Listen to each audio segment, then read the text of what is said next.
Hi everyone, সবাই কেমন আছো? আশা করি সবাই ভালো আছো, আমিও ভালো আছি। তা এটা তুমি আমার ঘরের অবস্থাটা দেখে সবাই বলো যে কার বাড়িতে বউ যদি দুদিন বাপের বাড়িতে যায় তার বাড়িতে এরকম অবস্থা থাকে।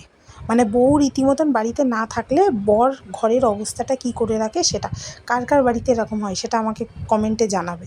দেখো, একদিন দুদিন বাড়িতে ছিলাম না, বাড়ির কী অবস্থা করে রেখে দিয়েছে। আর তোমাদের দাদাভাই আমি যখন থাকি না তখন এটা ওটা কিনে নিয়ে আসে, বাড়িতে এত কুশন থাকতেও ও বিশালেতে গিয়ে 4টে কুশন আবার কিনে নিয়ে এসেছে। কে বোঝাবে ওকে বলো? আমার মনে হয় প্রতি কটা হাজব্যান্ডেরই এই হ্যাবিট আছে, যখন বাড়িতে বউ থাকে না তখন এটা ওটা কিনে নিয়ে আসবে। আমার বাড়িতে এত কুশন আছে, তাও গিয়ে আবার 4টে কুশন কিনে নিয়ে এসেছে। দেখো কি বলবো। কুশনগুলোর কালারগুলো দেখো, কালারগুলো বেশ ভালো, কালারগুলো সুন্দর আছে, ডিফারেন্ট ডিফারেন্ট কালারের আছে। তা আমাকে সবাই কমেন্টে জানাবে যে বউ বাড়িতে না থাকলে তার হাজব্যান্ড বিছানার অবস্থা কী করে রাখে। কমেন্টে অবশ্যই জানাবে আমাকে, আর ভিডিওটা ভালো লাগলে লাইক করবে।